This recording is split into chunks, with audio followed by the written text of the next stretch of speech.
My dear friends and students, welcome back to nurses profile channel. இன்னைக்கு உள்ள சூழ்நிலையில அப்ராட்ல கை நிறைய சம்பளம் வாங்கி லட்சத்துல சேலரி வாங்கி லைஃப்ல செட்டில் ஆனவங்க நிறைய பேர் இருக்கிறாங்க. இப்போவுமே வந்து லேக்ஸ் அண்ட் லேக்ஸ்ல சேலரி வாங்கி ஒர்க் பண்றவங்களும் இருக்கிறாங்க. ஸோ இவங்கெல்லாம் என்ன படிச்சுட்டு போயிருப்பாங்க அப்படின்னு பார்த்தீங்கன்னா, நிறைய விதமான படிப்புகள் இருந்தாலும் இதுல பிஎஸ்சி நர்சிங் அப்படிங்கிறது குறிப்பிட்ட ஒரு படிப்பு. ஸோ பிஎஸ்சி நர்சிங் முடிச்சுட்டு இன்னைக்கு அப்ராட்ல நிறைய சம்பாதிக்கிறவங்க நிறைய பேர் இருக்கிறாங்க. ஃபேமிலியுமே அங்க கூட்டிட்டு போய் லைஃபை வந்து ஒரு குவாலிட்டியான லைஃபை லீட் பண்ணக்கூடியவங்களும் பிஎஸ்சி நர்சிங் படிச்சவங்க ஒன் ஆஃப் த படிப்பு அப்படின்னு சொல்லலாம். அதே மாதிரி சென்ட்ரல் கவர்மெண்ட்ல இருந்து எக்கச்சக்க ஆப்பர்ச்சுனிட்டிஸ் வந்து நர்சஸ்க்கு வந்து ஆஃபர் பண்றாங்க. குறிப்பா எய்ம்ஸ்ல நீங்க நர்சிங் ஆஃபீஸரா இருக்கிறதாட்ட இருக்கட்டும், இஎஸ்ஐல ஒரு நர்சிங் ஆஃபீஸரா ஒர்க் பண்றது, ரயில்வேல, அது மட்டும் இல்லாம நம்மளோட மிலிட்ரியிலேயே நீங்க ஒரு நர்சிங் ஆஃபீஸரா ஒர்க் பண்ணீங்க அப்படின்னா உங்களோட தொடக்க சேலரியே 1,00,000க்கு ஏறத்தாழ 1,00,000 ரூபாயில இருந்து உங்களுக்கு வந்து ஸ்டார்ட் ஆகும். ஸோ இந்த மாதிரி ஒரு அற்புதமான படிப்பு தான் பிஎஸ்சி நர்சிங். எவ்வளவுதான் டெக்னாலஜி டெவலப் ஆனாலும், ஏஐ எவ்வளவுதான் உள்ள வந்தாலும் சில விஷயங்களை நம்மளால ரீப்ளேஸ் பண்ணவே முடியாது. ஹியூமன் மட்டும்தான் அந்த வேலையை செய்ய முடியும். அப்படிப்பட்ட ஒரு உன்னதமான படிப்பு தான் எது அப்படின்னா பிஎஸ்சி நர்சிங். இந்த படிப்பை நீங்க படிக்கணும்னு நினைச்சீங்கன்னா தொடர்ந்து இந்த வீடியோவை பாருங்க. இந்த கோர்ஸ் முடிக்கிறதுனால நமக்கு என்ன பெனிஃபிட் இருக்குது, ஸ்கோப் என்ன இருக்குது அப்படிங்கிறத நான் டீட்டெயில்டா உங்களுக்கு எக்ஸ்பிளைன் பண்றேன். ஃபர்ஸ்ட் நீங்க பிஎஸ்சி நர்சிங் படிக்கணும் அப்படின்னா 12th ஸ்டாண்டர்ட் ஃபினிஷ் பண்ணிருக்கணும். 12th ஸ்டாண்டர்ட்ல பிசிக்ஸ், கெமிஸ்ட்ரி, பாட்னி, சுவாலஜி இல்லைன்னா பயாலஜி நீங்க எடுத்திருந்தீங்கன்னா என்ன செய்யலாம் அப்படின்னா பிஎஸ்சி நர்சிங் படிக்கலாம். ஏஜ் லிமிட் பார்த்தீங்கன்னா ஒரு 35 வயது வரைக்கும் நீங்க வந்து படிக்கிறதுக்கான வாய்ப்பு இருக்குது. உங்களோட 12th ஸ்டாண்டர்ட்ல நீங்க வந்து ஒரு 45% மார்க் என்ன செஞ்சிருக்கணும் அப்படின்னா ஸ்கோர் பண்ணியிருந்தீங்கன்னா இந்த பிஎஸ்சி நர்சிங்க்கு அப்ளை பண்ணலாம். பிஎஸ்சி நர்சிங் பார்த்தீங்கன்னா கவர்மெண்ட் செக்டார்லயும் நமக்கு அட்மிஷன் கொடுக்குறாங்க. அதே மாதிரி பிரைவேட் செக்டார்லயும் அட்மிஷன் கொடுக்குறாங்க. ஃபர்ஸ்ட் கவர்மெண்ட் செக்டார்ல எந்த மாதிரி அட்மிஷன் இருக்கும் அப்படிங்கிறத பார்த்துட்டு நான் உங்களுக்கு பிரைவேட் செக்டாரை வந்து எக்ஸ்பிளைன் பண்றேன். கவர்மெண்ட் செக்டாரை பொறுத்தவரையில 6 அரசு மருத்துவக் கல்லூரிகள் இருக்குது. இந்த 6 மருத்துவக் கல்லூரிகள்ல ஏறக்குறைய 350 சீட்ஸ் வந்து கொடுக்குறாங்க. ஆண் பெண் நீங்க 2 பேருமே படிக்கலாம். பட் இந்த 350 சீட்டுக்கு ரொம்பவே டிமாண்ட் இருக்கும். இந்த சீட்ல நீங்க வரணும் அப்படின்னா உங்களோட கட் ஆஃப் வந்து ஒரு 180க்கு மேல இருக்கும். இதே மாதிரி பிரைவேட் செக்டார்லயும் நமக்கு அட்மிஷன் கொடுக்குறாங்க. பிரைவேட் செக்டார்ல உங்களுக்கு அட்மிஷன் வேணும்னா உங்களுக்கு பிடிச்ச காலேஜ்ல, உங்க ஊருக்கு பக்கத்துல இருக்கக்கூடிய ஒரு காலேஜ்ல, இல்லைன்னா உங்களுக்கு ஒரு எய்ம் இருக்கும் நான் இந்த காலேஜ்ல படிக்கணும்னு, அந்த காலேஜ்ல போய் நீங்க பேசுனீங்க அப்படின்னா அவங்களோட அட்மிஷன் நார்ம்ஸ் என்ன அப்படிங்கறத அவங்க சொல்லுவாங்க. அதை நீங்க என்ன செஞ்சா போதும் அப்படின்னா ஃபாலோ பண்ணுனா போதும். அது மட்டும் இல்லாம இந்த பிஎஸ்சி நர்சிங் படிக்கிறதுக்கு சப்ஜெக்ட் எந்த மாதிரி இருக்கும் அப்படிங்கிற ஒரு விஷயம் இருக்குது. நிறைய பேர் கேட்கறாங்க, இந்த பிஎஸ்சி நர்சிங் வந்து படிக்கிறதுக்கு ரொம்ப கஷ்டமா இருக்குமா அப்படின்னு சொல்லி கேட்கறாங்க. பிஎஸ்சி நர்சிங் படிக்கிறதுக்கு கஷ்டமா இருக்காது. ஆனா கொஞ்சம் டிஃபரெண்டா இருக்கும். ஒரு வித்தியாசமான ஒரு விஷயத்தை நீங்க படிச்ச மாதிரி ஃபீல் பண்ணுவீங்க. ஏன்னா அந்த புது புது மெடிக்கல் டெர்மினேஷனா இருக்கட்டும், ட்ரீட்மெண்ட் ப்ரொசீஜரா இருக்கட்டும், நம்ம 12th ஸ்டாண்டர்ட் வரைக்கும் இந்த மாதிரி டிஃபிகல்ட்டான விஷயங்களை நம்ம வந்து படிச்சிருக்க மாட்டோம். காமனா பிசிக்ஸ், கெமிஸ்ட்ரி, பாட்னி, சுவாலஜின்னு படிச்சிருப்போம். பட் நீங்க வந்து நர்சிங்குள்ள வரும்போது கம்ப்ளீட்டா ட்ரீட்மெண்ட் ப்ரொசீஜர், நர்சிங் கேர் என்ன, மெடிக்கல் டெர்மினாலஜி, ஸோ இந்த மாதிரி புது புது வார்த்தைகளை நீங்க படிக்கும்போது முதல் வருஷம் உங்களுக்கு கண்ணை கட்டி காட்டுல விட்ட மாதிரி தான் இருக்கும். பட் ஒரு 6 மந்த்லயே நீங்க என்ன செஞ்சிருவீங்க அப்படின்னா பிக்கப் பண்ணிடுவீங்க. அதுல நீங்க வந்து ஆர்வம் உள்ள பர்சனா இருந்தீங்கன்னா.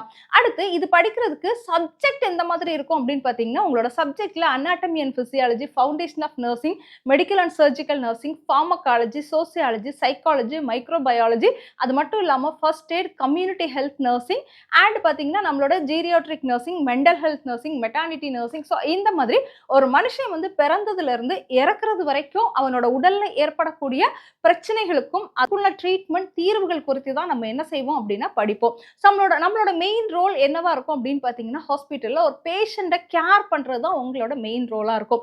இப்போ உங்களுக்கு உடம்பு சரியில்லாம ஆச்சுன்னா உங்களோட அம்மா எப்படி உங்களை கேர் பண்ணுவாங்களோ அதே மாதிரி ஹாஸ்பிட்டல்ல வரக்கூடிய ஒவ்வொரு பேஷண்ட்டும் ஏதாவது ஒரு நோயாளியோ ஒரு பிரச்சனையினாலேயோ ஹாஸ்பிட்டலுக்கு வருவாங்க.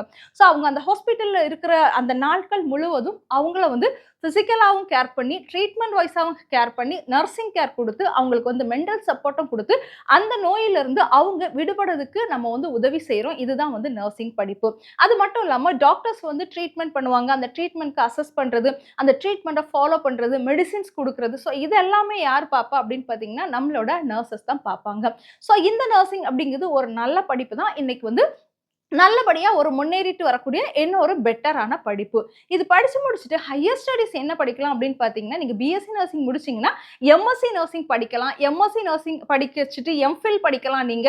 அது மட்டும் இல்லாம பார்த்தீங்கன்னா, பிஹெச்டி வரைக்கும் நீங்க வந்து பண்ணலாம். அது போக போஸ்ட் பேசிக் டிப்ளமோ கோர்சஸ் கூட என்ன செய்றாங்க அப்படின்னா ஆஃபர் பண்றாங்க. ஸோ இந்த கோர்ஸ் படிக்கிறதுக்கு ஃபீஸ் ஸ்ட்ரக்சர் எவ்வளோ ஆகும் அப்படின்னு பார்த்தீங்கன்னா, நீங்க கவர்மெண்ட் செக்டார்ல ஒரு நல்ல கட் ஆஃப் வச்சு உங்களுக்கு கவர்மெண்ட் செக்டார்ல சீட் கிடைச்சிச்சுன்னா வெறும் ரூ. 3,500 இந்த கோர்ஸை வந்து படிச்சு முடிச்சிடலாம். எடுத்துக்கலாம். அதாவது ஒரு வருஷத்துக்கு ரூ. 3,500. அண்ட் இதே இது நீங்க பிரைவேட் செக்டார்ல போறீங்க அப்படின்னா, ஃபீஸ் வந்து காலேஜ பொறுத்து வந்து வித்தியாசப்படும். 75,000த்துல இருந்து 2,00,000 ஈவன் 2,50,000 வரைக்கும், அதாவது 2,50,000 வரைக்கும் சார்ஜ் பண்ணக்கூடிய காலேஜஸ் இருக்குது. நம்ம தேர்ந்தெடுக்கக்கூடிய காலேஜஸ பொறுத்து இது வந்து ஃபீஸ் அப்படிங்கிறது மாறுபடும். நீங்க கவர்ன்மெண்ட் கவுன்சிலிங் மூலமா ஒரு பிரைவேட் காலேஜ்ல பிளேஸ் ஆனீங்க அப்படின்னா உங்களுக்கு டொனேஷன் இருக்காது. ஃபீஸ் வந்து கொஞ்சம் குறைவா வரும். இந்த கோர்ஸ்க்கு என்ட்ரன்ஸ் எக்ஸாம் இருக்கா அப்படின்னு பார்த்தீங்கன்னா, இது நீங்க சேரக்கூடிய காலேஜ பொறுத்தது. தமிழ்நாடு கவர்ன்மெண்ட் நடத்தக்கூடிய கவுன்சிலிங் மூலமா தமிழ்நாடு கவர்ன்மெண்ட் காலேஜுக்கோ இல்லனா கவுன்சிலிங் மூலமா ஒரு பிரைவேட் காலேஜுக்கோ போறீங்க அப்படின்னா என்ட்ரன்ஸ் எக்ஸாம் கிடையாது. இதே இது நீங்க டீம்டு யூனிவர்சிட்டில அட்மிஷன் போடுறீங்கன்னா like Ramachandra, SRM, CMC, Vellore இந்த மாதிரிப்பட்ட பெரிய பெரிய காலேஜஸ்ல அட்மிஷன் போடணும்னா அவங்களுக்குன்னு ஒரு என்ட்ரன்ஸ் ப்ரொசீஜர் வச்சிருப்பாங்க. அந்த என்ட்ரன்ஸை நீங்க வந்து கம்ப்ளீட் பண்ணணும். எய்ம்ஸ்க்கு நீங்க போகணும் அப்படின்னாலும் அவங்களுக்குன்னு தனியா என்ட்ரன்ஸ் எக்ஸாம் இருக்குது. மிலிட்டரி நர்சிங் சர்வீஸ் அவங்களுக்குன்னு தனியா என்ட்ரன்ஸ் எக்ஸாம் இருக்குது. நீங்க அதே மாதிரி ஜிப்மர்ல போகணும் அப்படின்னீங்கன்னா உங்களுக்கு வந்து நீட் ஸ்கோர் தேவைப்படுது.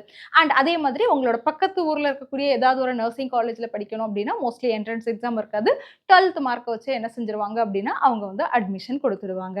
இந்த கோர்ஸ் கம்ப்ளீட் பண்ணா நமக்கு ஜாப் ஆப்பர்ச்சுனிட்டி எப்படி இருக்கும் அப்படிங்கறத இப்ப பார்க்கலாம். நான் சொன்ன மாதிரி தான் நீங்க சென்ட்ரல் கவர்ன்மெண்ட் ஆப்பர்ச்சுனிட்டிஸ் வந்து ட்ரை பண்ணலாம். எய்ம்ஸ்ல நமக்கு வந்து நர்சிங் ஆஃபீஸர் வேகன்சி இருக்குது, இஎஸ்ஏ இருக்குது, மிலிட்டரி நர்சிங் இருக்குது, ஆர்ஆர்பி ரயில்வேல வேகன்சி இருக்குது. இது போகவும் இன்னும் ஐசிஎம்ஆர் இந்த மாதிரி நிறைய சென்ட்ரல் கவர்ன்மெண்ட் ஆப்பர்ச்சுனிட்டி இருக்குது. ஸோ இந்த ஆப்பர்ச்சுனிட்டிக்கெல்லாம் நீங்க போனீங்க அப்படின்னா உங்களோட லைஃப் வந்து ரொம்ப பெட்டரா இருக்கும். சேலரியும் வந்து நல்ல லெவல்ல இருக்கும். அண்ட் நமக்கான ரெஸ்பெக்ட் அண்ட் லைஃப் அண்ட் நம்மளோட ஒர்க்கை வந்து பேலன்ஸ் பண்றது ஈஸியா இருக்கும். சோ இங்கெல்லாம் நீங்க போகணும் அப்படின்னா என்ட்ரன்ஸ் எக்ஸாம் வச்சிருப்பாங்க. அந்த என்ட்ரன்ஸ் எக்ஸாமை கிளியர் பண்ணீங்கன்னா நம்ம என்ன செஞ்சிடலாம் அப்படின்னா ஒர்க் பண்றதுக்கு உள்ள வந்து மூவ் ஆயிடலாம். இதே மாதிரி ஸ்டேட் கவர்மெண்ட்ல என்ன செய்யறாங்க அப்படின்னா நர்சஸ்க்கு ஸ்டாஃப் நர்ஸ் அப்படிங்கிற ஆப்பர்ச்சுனிட்டி கொடுக்குறாங்க.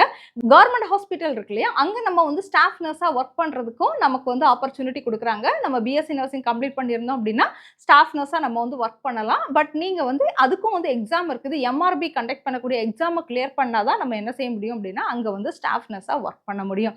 இது போக பிரைவேட் செக்டார்ல எக்கச்சக்க ஆப்பர்ச்சுனிட்டி குமிஞ்சு கிடக்குது. நிறைய ஹாஸ்பிட்டல் இருக்குது. அது போக ஸ்கின் அண்ட் ஹேர் கிளினிக்ல ஒர்க் பண்ணலாம். அண்ட் ஹேர் டிரான்ஸ்பிளான்டேஷன் பண்ணக்கூடிய இடங்கள். ஸோ இந்த மாதிரி எக்கச்சக்க இடங்கள்ல நமக்கான ஆப்பர்ச்சுனிட்டி வந்து குமிஞ்சு கிடக்குது. ஸோ நிறைய ஸ்டூடெண்ட்ஸ் இந்த பிஎஸ்சி நர்சிங் படிக்கிறதுக்கு ஆசைப்படுவாங்க. ஸோ நல்ல ஒரு கோர்ஸ் தான். பட் உங்களோட முழு விருப்பம் அண்ட் வில்லிங்கோட படிங்க. யாரோட ஃபோர்ஸ்லையும் படிக்காதீங்க. மற்றவங்களோட ஃபோர்ஸ்ல நீங்க படிச்சீங்கன்னா ஒருவேளை இந்த கோர்ஸை வந்து என்ன செய்யலாம் அப்படின்னா கம்ப்ளீட் பண்ண முடியாம போகலாம். ஸோ நீங்க வந்து உங்களுக்கு முழு விருப்பத்தோடையும் இந்த கோர்ஸ்ல நம்ம என்ன படிப்போம், நம்மளோட ஒர்க் நேச்சர் எப்படி இருக்கும் அப்படிங்கிறது எல்லாமே வந்து ப்ராப்பரா பார்த்துட்டு படிச்சீங்க அப்படின்னா இந்த கோர்ஸ் வந்து கண்டிப்பா ஃபியூச்சர்ல வந்து உங்களுக்கு கை கொடுக்கும். அடுத்து சேலரி எந்த ரேஞ்சில் இருக்கும் அப்படிங்கிற ஒரு மிகப்பெரிய கேள்வி இருக்குது. சேலரி நீங்க வந்து ஒரு கவர்மெண்ட் செக்டார்ல சென்ட்ரல் கவர்மெண்ட்ல போறீங்க அப்படின்னா ஒரு 90,000 உங்களோட இனிஷியல் சேலரியா இருக்கும். இதே இது நீங்க ஃபாரின் ஆப்பர்ச்சுனிட்டி போறீங்க அப்படின்னா 1,00,000 மேலேயே உங்களோட சேலரி இருக்கும். இதே இது நம்மளோட ஸ்டேட் கவர்மெண்ட்ல ஒரு ஸ்டாஃப் நர்ஸா போறீங்க அப்படின்னா இனிஷியல் சேலரி 45,000ல இருந்து ஸ்டார்ட் ஆகும். இதே இது நீங்க பிரைவேட் செக்டார்ல போறீங்க அப்படின்னா நீங்க தேர்ந்தெடுக்கக்கூடிய அந்த ஹாஸ்பிட்டலை பொறுத்து உங்களோட சேலரி மாறும். இப்போ உங்க ஊர்கிட்ட இருக்கக்கூடிய ஒரு சின்ன ஹாஸ்பிட்டல்ல நீங்க ஒரு நர்ஸா ஒர்க் பண்ண போறீங்கன்னா ஒரு ஸ்டார்டிங் சேலரி 15,000ல இருந்து 20,000 வரைக்கும் நம்ம வந்து எக்ஸ்பெக்ட் பண்ணலாம். இதே இது நீங்க ஒரு சிட்டினா நம்மளோட சென்னையிலயோ பெங்களூர்ல இந்த மாதிரி ஒர்க் பண்ண போறீங்கன்னா ஸ்டார்டிங் சேலரியே ஒரு 18,000ல இருந்து ஏர்ன் பண்ணலாம். இப்பதான் நீங்க படிக்க போறீங்க அப்படின்னா நீங்க படிச்சு முடிச்சுட்டு வரதுக்கு என்ன 4 வருஷம் இருக்கும். அப்பெல்லாம் சேலரி பார்த்தீங்கன்னா ஒரு 20,000 ஸ்டார்டிங் ரேஞ்சுக்கு போயிடும். அதுக்கப்புறம் உங்களோட திறமையை பொறுத்தும் நீங்க எந்த அளவு டேலண்டடா இருக்கிறீங்க, எந்த அளவு நீங்க உங்களோட ப்ரொஃபைலை இன்க்ரீஸ் பண்ணுகிறீங்க அதெல்லாம் பொறுத்து உங்களோட சேலரி என்ன செய்யும் அப்படின்னா மாறுபடும். மை டியர் ஸ்டூடெண்ட்ஸ், இந்த வீடியோவில் நீங்கள் பார்த்த இன்ஃபர்மேஷன் உங்களுக்கு யூஸ்ஃபுல்லாக இருந்துச்சுன்னா வீடியோவை லைக் பண்ணி சேனல் சப்ஸ்கிரைப் பண்ணிக்கோங்க. கூடவே அந்த பெல் ஐக்கானையும் ஆன் பண்ணி ஆல் அப்படிங்கிற ஆப்ஷனில் வைங்க. அண்ட் மறக்காம நர்சஸ் ப்ரொஃபைல் அப்படிங்கிற டெலகிராம் சேனல்லையும் வாட்ஸ்அப் சேனல்லையும் ஜாயின் பண்ணிக்கோங்க. தேங்க்யூ.